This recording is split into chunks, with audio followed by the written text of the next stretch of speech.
Hello, welcome to our monthly question and answer session for the month of May.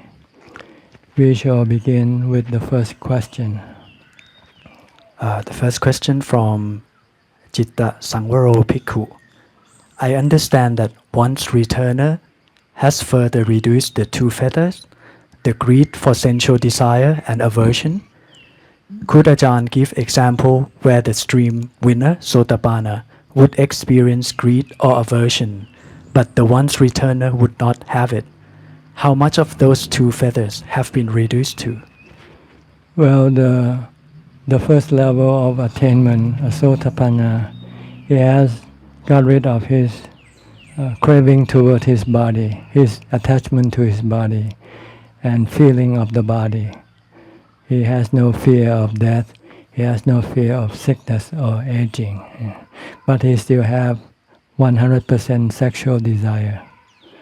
If he wants to move up the next level to become a once returner, he has to start developing a supa, the contemplation of the unpleasant parts of the body, to see that the body is not only pretty, it is also ugly when it becomes a corpse, or if you look under the skin, you can see all the unpleasant parts of the body, all the internal organs. If you see this half of the time, then you become a once returner. Sometimes you see, sometimes you forget. When you see, then you can suppress your sexual desire. But when you don't see, then your sexual desire can still arise. But if you can continue on contemplating on the supa, on the unpleasant parts of the body, until you can do it continuously without any lapse. Every time you see a body, and as soon as you start to have sexual desire, you can bring up the unpleasant parts of the body. Then you can completely control your sexual desire. Then you become a non-returner, become an anagami, when you can totally suppress or get rid of your sexual desire by the contemplation of asupa. And how does one know he is a once returner? How can I check that against the scriptures? When you still have it sometime, and sometimes you don't have it. Sometimes you can contemplate on asupa, and you know there's no any sexual desire at that time. But sometimes you forget, and when you see somebody or think of somebody you love or you like, then your sexual desire can arise. And if you cannot bring your asupa contemplation into place, then you know you're still not fully in control. Question number 3. I have a meditation experience where there was a feeling of voidness, emptiness accompanied by equanimity and the knowing. When this feeling becomes vague, the thoughts start to come up. I don't know what to do with this experience of voidness because there was nothing happen during that period. Is this something good that I need to develop in my meditation, or should I forget about it? This is what you want to develop. What you basically need or want is equanimity. Because when you have equanimity, your mind becomes neutral. Your mind doesn't have love, hate, fear, or delusion. But it's only a temporary situation. Because after you withdraw from your samadhi, then your mind will start to have this love and hate again. So you want to put the mind in samadhi for as long as possible and do it as much as possible in order to retain this equanimity after you withdraw from samadhi. This is like putting a bottle of water in the refrigerator. If you leave it for a while, the water becomes cool. But if you take out the refrigerator, after a while, the cool will disappear. If you want the water to cool, then you have to put it back into the refrigerator again.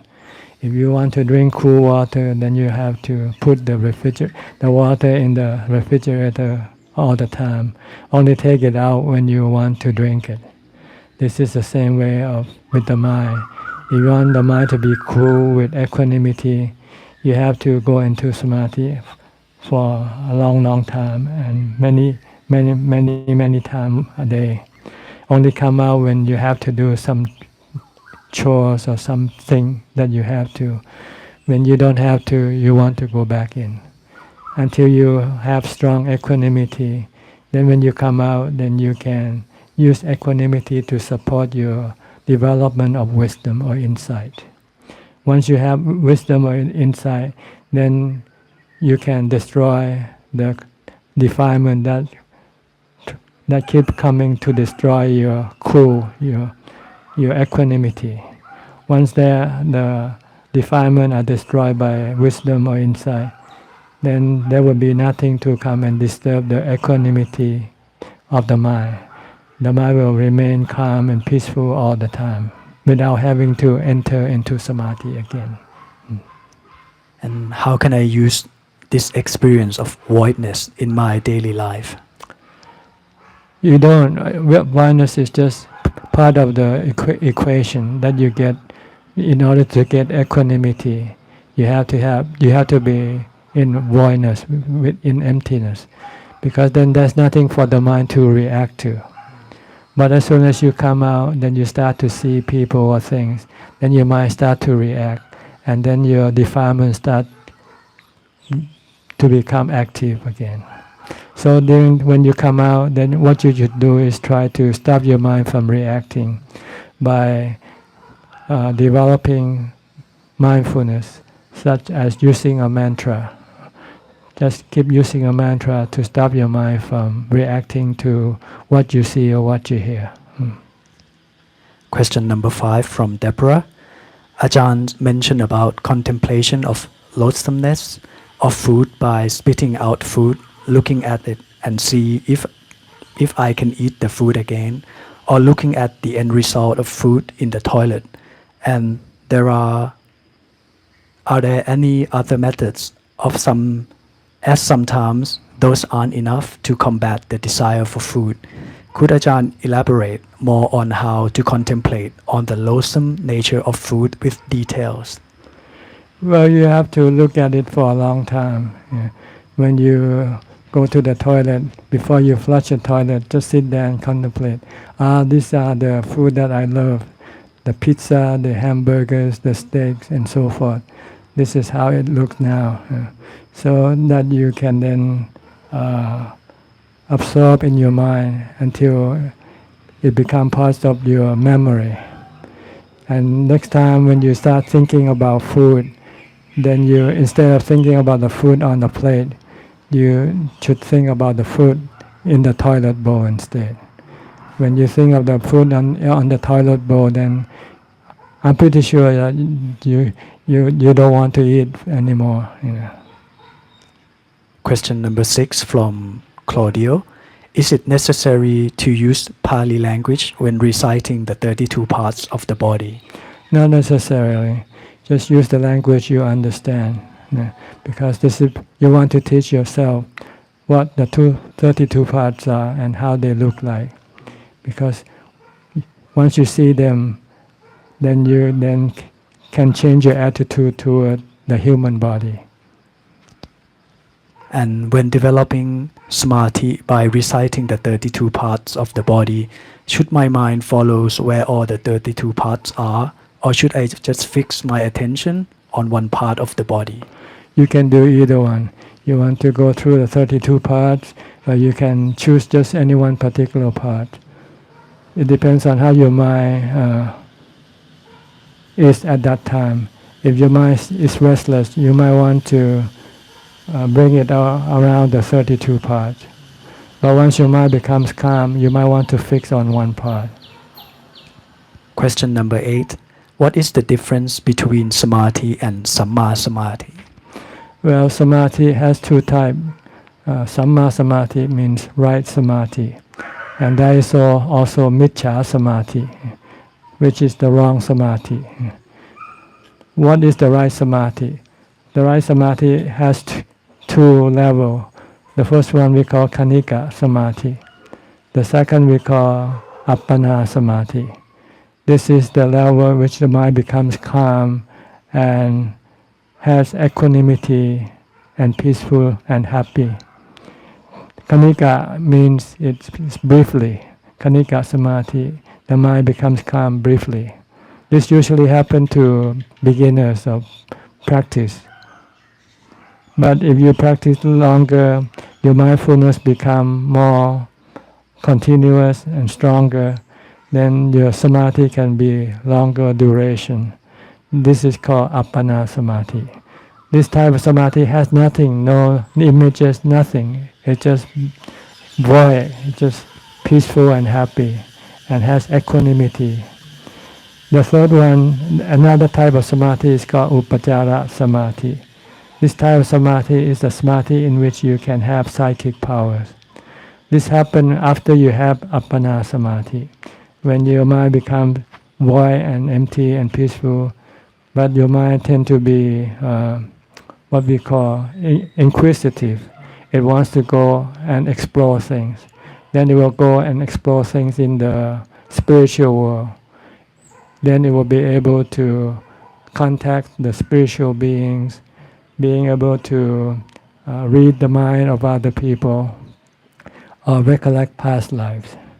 These are the psychic powers that one can get from Upajjara samadhi. But this type of Upajjara samadhi is useless as far as supporting the practice of vipassana, because it lacks equanimity. So the Buddhas call this Miccha samadhi, the wrong type of samadhi to develop. You should develop the Appana samadhi, which has equanimity, because you need equanimity when you have to resist your cravings, while you contemplate or use wisdom to get rid of your cravings. Question number 9 from Barry. I live in the forest and practice 8 precepts. I recite the name of the Buddha, chant and meditate. I don't have deep desire to ordain as a monk, as I find it hard to get along with others, but I think I should seek ordination so that I can reach deeper level of practice by relinquishing money and be able to learn from Kubra Ajahn. How do I know when I have found a suitable place to practice and an appropriate teacher to guide? Well, it's like going to stay in different hotels. Different hotels have different services, have different level of comfort. So you just have to try each different places, go to different monastery and stay for a while to see whether you find it suitable for you or not. Eventually you'll find one. Question number 10 from Reinhardt. My sleep has become intermittent. It's enjoyable and fruitful. During the day, when there was sleepiness, I'll take a short rest because it's difficult to meditate when I am sleepy. Is sleep a condition to overcome more and more? It depends on whether you sleep too much or not. But if you sleep because the body needs the sleep, then you don't have to overcome that. But if you think you sleep more than you need, then you should overcome.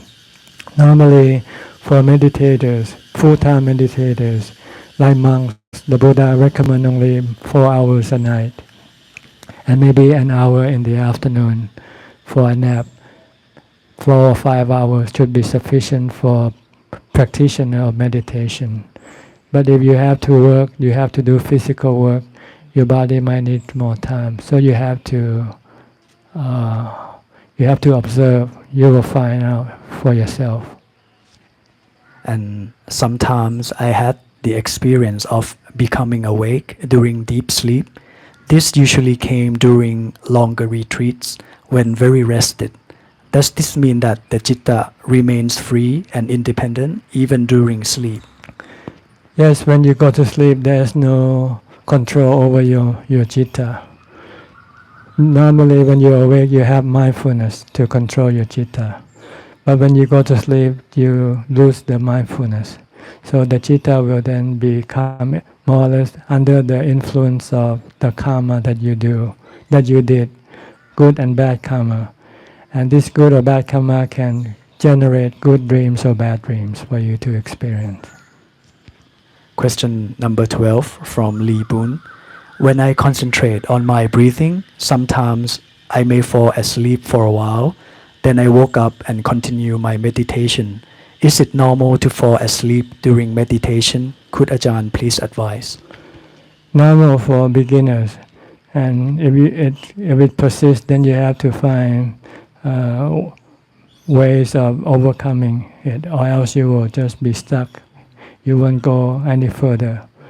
Like if you fall asleep, then instead of sitting, you might have to get up and walk, do walking meditation instead of sitting meditation. And if you walk and you still feel sleepy, you might have to go find some place where it's scary, where you can be, where there will be fear in you. Like go practice in the cemetery, or go in the wild forest somewhere, where you might be exposed to some wild animals. Then if you're in those situations, your sleepiness will disappear. Long Tam Mahabua told stories of some monk that every time he meditates, he usually fall asleep. So the way he deal with it, he go look for a cliff, and he go sit at the edge of the cliff. Then when he's sitting there, somehow he never fell asleep. So you need something to help you get rid of this sleepiness. Some people find fasting is helpful also. So there are many different methods that you can use to overcome sleepiness if it is due to your defilement, not to the need of the body. Question number 13 from Michael. Ajahn advised us to simply watch the breath, but in Anapanasati Sutta, there are 16 steps mentioned. For instance, the first step is to discern that the long breath is long, the short is short. Are we supposed to do the first step for a period of time, then go to the second step for another period of time, and so on? Well, what I mean by watching your breath is not to control your breath. Just be an observer of your breath. Whatever your breath is, just know it for what it is. If it is soft, just know it is soft. If it's hard, know it's hard. If it is long or short, just know it for what it is. That's all. So you are doing anapanasati. What the goal is not to use the mind to work, to think, to analyze, just to be merely an observer. That's all. Because when you do this, then you can prevent the thought from arising. And when there are no thoughts, eventually your mind will become still. And when we focus at the tip of the nose and where there are many reactions in the body, are we to be mindful of this reaction, or do we ignore them regardless of how strong they are? You have to disregard everything, ignore everything. Only pay attention on your meditation object, only, solely. Don't be distracted, because if you do, you will never become still. The mind will not converge to become one. And in practicing anapanasati, it is usually done in seclusion. Given that many of us live in a noisy city, and anapanasati is commonly recommended for people to practice, is seclusion particularly important for anapanasati? Well, you all have your bedroom, right? You have a quiet place where you can be alone. So you can use those places, your bedroom, if you sleep alone. If you sleep with your partner, you might ask your partner to go somewhere else temporarily while you meditate. Yeah. But if you want to practice seriously and for longer duration, then you might have to go look for a place where you can be alone. Yeah. If you're in the city, if you can afford to rent an apartment and be alone, or if not, if you can go to a retreat somewhere, a monastery somewhere, then it is helpful because if you're around things, they can distract your mind. Noises and people moving around, doing things. This can be an hindrance to your practice. Question number 16. ท่านอาจารย์ mentioned about ignoring most nimitta in meditation. What if the nimitta is like a pearl in front of us and the nimitta is strong and condensed? Should we still ignore it? Yes, because they are distractions. They will then cause your mind not to succeed in your meditation, not to become calm and peaceful and have equanimity and happy. Question number 17. When a person's meditation gets deepened, he becomes very comfortable and the noise outside can't affect him. What should he do when he is in this state? Can he get rid of the defilements at this stage, or should he get rid of the defilements after he leaves the state of deep meditation? During deep meditation, the defilements are suppressed temporarily by the strength of mindfulness. So there's nothing you have to do when you're in that deep state, except try to maintain it to be there for as long as possible by trying to stop any thought that might arise. Because when you start thinking, then slowly you start thinking about going to do something. So when you're in a deep state, try to watch your thoughts. If they arise, try to stop them. And then you can then remain in that deep state for a long, long time. And then you will have added equanimity into your mind.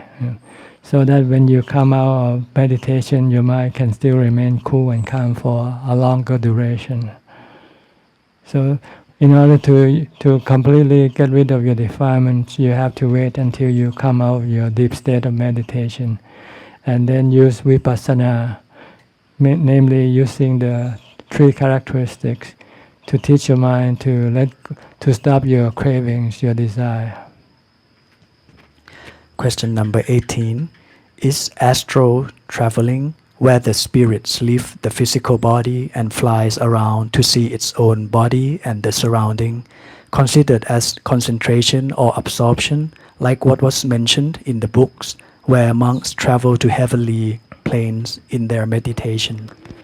This is the third type of samadhi, called Upajjara samadhi, in which the mind starts to explore the inner universe or the spiritual world, where the mind can contact different spiritual beings.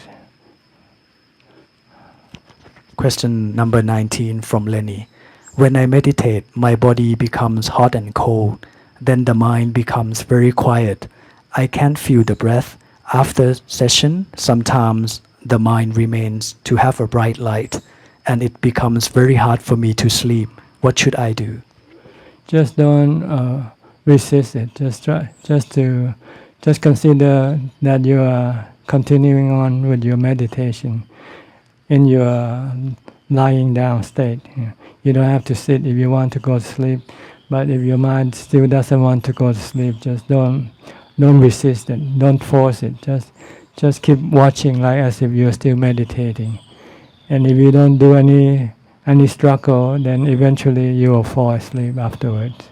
But if you have any desire to go to sleep and you want to force the mind, then there will be struggle between you and the mind.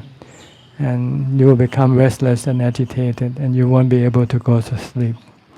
Just beware, that's all. Beware of the mind. Just watch the mind. Observe the mind, like when you observe the breath when you meditate. Question number 20. During lockdown period, I become more sensitive and easier to get angry. Without realizing it, I sometimes even look for a target to find fault at, which make me feel that I have a valid reason to scold that person. Why I become more sensitive during lockdown and how to control this feeling, this finding fault mind during this period. When you're under lockdown, your defilement is also under lockdown. And your defilement is the one that creates this bad feeling inside you, causing you to to spread it to other people, in order to alleviate your bad feelings. But if you allow to go outside, then these bad feelings will disappear because your defilement will no longer create this bad feeling. So in order to cope with this bad feeling while you're under lockdown, you just have to use mindfulness. You have to use mantra to stop the mind from thinking about going out or doing things that it cannot do. When you can stop these thoughts, then the mind can become calm and peaceful and have good feelings. And then you won't have to do or say anything bad to other people. Question number 21 from Kiran. Are times of crisis like this still best time to become a monk? Any time is good to become a monk, but for some people they might need something to push it, that person to become a monk. So to be a monk is good at any time. Yeah. But for people to make the decision to become a monk, they might need some things to push them. Like the Buddha, he wanted to become a monk for a long time, but he still couldn't do it until his wife gave birth to his son. Then that situation pushes him to take up the decision to become a monk. Yeah. So we all need something to push us to make the decision.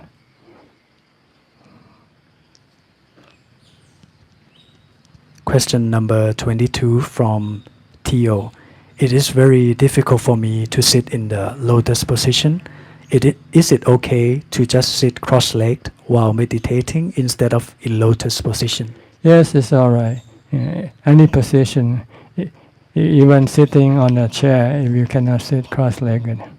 But if you can sit cross-legged, it's more beneficial in the long run, because you can sit longer and more comfortable than sitting on a chair or on a bed. Question number 23. When I chant following YouTube chanting channel, is it okay if I sit in front of my computer without the Buddha image and I don't bow when I heard the instruction to bow? Yes, you don't have to. These are just ritual. The purpose of chanting is to develop mindfulness to prevent you from thinking aimlessly and help you to calm your mind to a certain level. Question number 24 from Jonathan. My friend believes that the first jhana can be attained by doing daily activities without any formal meditation. When a person is scheduled from sensual object and unskillful actions, then he is in first jhana. But I understand that jhana requires 4 factors, including rapture and direct thoughts, and jhana only occur in formal meditation. Is my understanding correct that jhana occur in formal meditation and not just by being secluded from sensual objects? Well, generally we refer to jhana that arises while you sit in your meditation. But the mind can enter into jhana under any position of the body. Sometimes you might not have to be doing any meditation, but you happen to be alone, and your mind can suddenly shift from normal to become into jhana. So the mind can be in jhana under any posture, basically. But generally, you need to sit and concentrate on your breath or on a meditation object in order to bring your mind into jhana. Question number 25. I often feel weak and have no willpower to live. I have been experiencing this for about 10 years. Sometimes I am so afraid to move and thought that I would kill myself if I get up and move. Sometimes I feel isolated and feel that I was being mistreated by others. At this moment, I have been doing yoga, meditating, studying Buddhism, playing chess and riding bikes, which helped me to feel alive. But on some days, I wasn't able to help myself. How can I help myself to get out of this suffering? Well, you have to develop calm. If your mind becomes calm, then your mind becomes peaceful and happy. Then you won't have these feelings or thoughts about the, your life. But if you let your mind think, and sometimes it can think in the wrong path, and then it causes you to have these bad feelings to arise. So you need to curb your thoughts, control your thoughts by developing mindfulness and sitting in meditation if you can. Developing mindfulness, you can either use a mantra, or you can focus on your activity, on what you do. Then this will stop your mind from thinking aimlessly or creating bad feelings. Question number 26. In Buddhism, is it okay to play sports and games? As a lay person, you're allowed to do this. But for monks, we want to spend more time on meditation and study of the Dhamma teaching. So sport for monk is to go on arms round. This is a form of exercise, or walking meditation. Question number 27. I don't believe in life after death. Is it important to believe in it? Not really, because whether you believe or not, you don't change the truth anyway. But what you should believe is that you can improve your life. You can make yourself happier if you follow the teaching of the Buddha. Question number 28 from Cedric. Can developing mindfulness through meditation or reciting a mantra help a person to quit smoking permanently? Yes, if you have strong mindfulness, you can use mindfulness to suppress your desire for smoking. Every time you want to smoke, you use mindfulness, and then you will forget the desire to smoke. Question number 29 from Shan. How can I help a person on his deathbed where I can't even invite monks to chant for him? What sutta can I chant to help him? No matter what you chant, it doesn't help him, because as far as the body is concerned, chanting doesn't do any good for the body.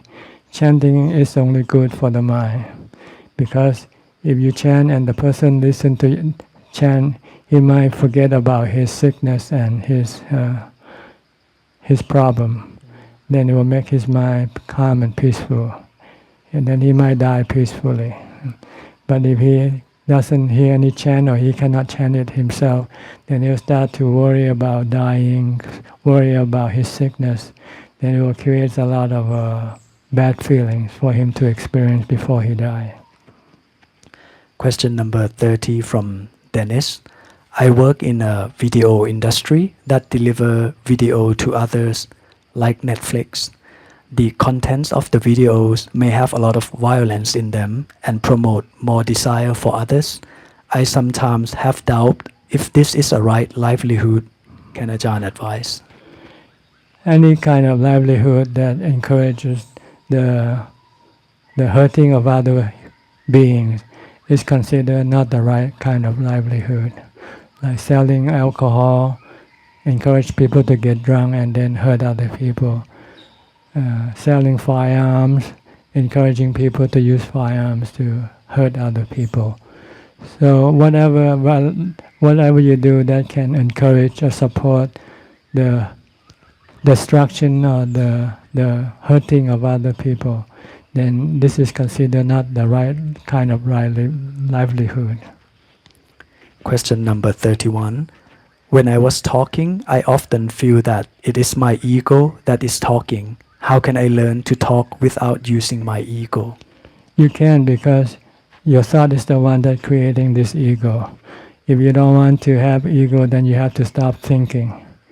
When you stop thinking, your ego will disappear, and the real you will appear. The real you is the mind, the knower, the one who knows. Question number 32. I am addicted to thinking. Is there any contemplation of the asubha nature of thoughts that I can do to develop detachment towards thinking? You cannot develop wisdom to stop thinking. You have to use mindfulness. You use any of the 40 kammatthana to stop your mind from thinking. First, you pull the mind to think about something else that will eventually stop your thought. If you contemplate on the 32 parts of the body, for instance, if you keep concentrating, then your thought, you cannot think about any other thing. And eventually, when you feel tired, then you stop thinking. When you feel tired from contemplating, then you can stop thinking that way. Question number 33. When I feel joyful, I think that it as a good sign, but after a while, I realize that it was actually just desire or tanha. How to distinguish between wholesome joy and unwholesome joy? Joy, if you are joyful because you have done something according to your craving, then this is not the right kind of joy. The right kind of joy is the joy that arises from giving dana, giving charity or maintain the precept. The joy that arises from meditation. These are the right type of joy. The wrong type is the joy you get from doing what your desire wants you to do. Question number 34 from Stephen. How many more questions? We have 52 questions today. 52. How many now? Right now, We are on number 34. 34. How about we go about 40, okay, for today. I'm a bit tired. Question number 34. It is widely rumored that my grandfather had done some bad action in the past, which caused him to fall from grace. This rumor was never proven. According to the Buddha's teaching about past life karma, is there any possibility that I may inherit this negative tendency? And if so, is meditation the best way to accept it?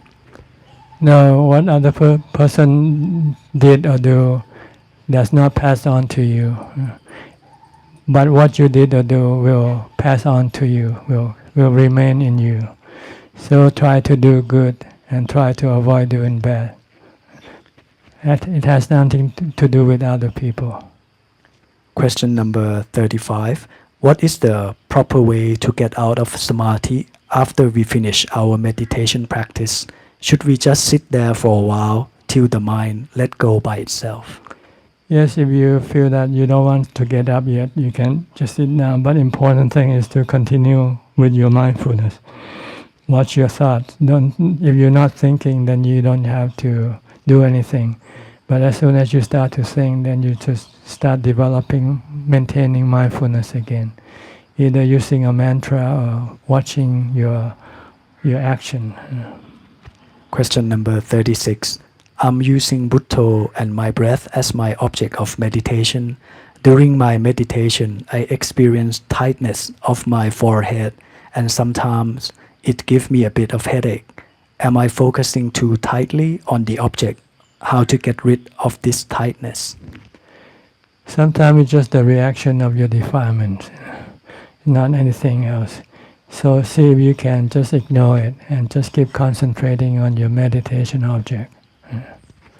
Question number 37. The object of meditation moved from one location to another location of my body during my practice. It does not stay still. It moves until the energy level of the mind is weak. I'm just following and watching the object of meditation. Is this the correct way? First of all, I have to know what object that moves around your body. Because normally there are no objects in your body that moves around. It's your projection of the object that moves around. So you should not use this type of object for your meditation object. You should use something that is fixed, stationary, like your breath. Your breath always stay at your tip of your nose. Or you can use a mantra. The mantra has no position. It doesn't move around. Just keep reciting the mantra or observe your breath. But if you observe your feeling, your feeling, then it might moves around. So we don't use feeling as an object of meditation. Question number 38. When family members, especially our parents, do unskillful speech or action, is it okay if I just keep quiet, as I don't want to end up arguing with them? It's okay because it's not your business really. You only do it if they ask for your advice. Whether they are doing good or bad, then you can give them the advice. If they don't want to listen to you, then it's better just to keep quiet. Question number 39. In the Satipatthana Sutta, is using Putto fall under the category of mindfulness of the body, feeling, mind, or mind object? Buddha is just a method of developing samadhi, developing mindfulness, fall under the same category of using the breath. Instead of watching the breath, you use the mantra instead. Question number 40. I have dry skin and it's uncomfortable if I don't use body lotion. So when I am keeping the 8th precept, can I still use lotion on my face and my body? If you use it as a medication, yes, you can use it. But if you use it for cosmetic reason, then you cannot. You don't want to beautify your body. You just want to leave your body in a natural form. So, but if you have to fix to prevent any sickness or any damage to your body, then you can use that. I think this enough for today for the question. The remaining question we'll answer them again when we have enough. When we have about 30 or 35, then we will have another session. Okay. Thank you for all of your questions, and I hope it helps somewhat, if not at all. And if you find it's not clear enough, you can send in more questions. If you have any other question, please send them in, and I'll try to do my best to enlighten you. In the meantime, stay healthy, stay safe, and be happy. Thank you, and goodbye.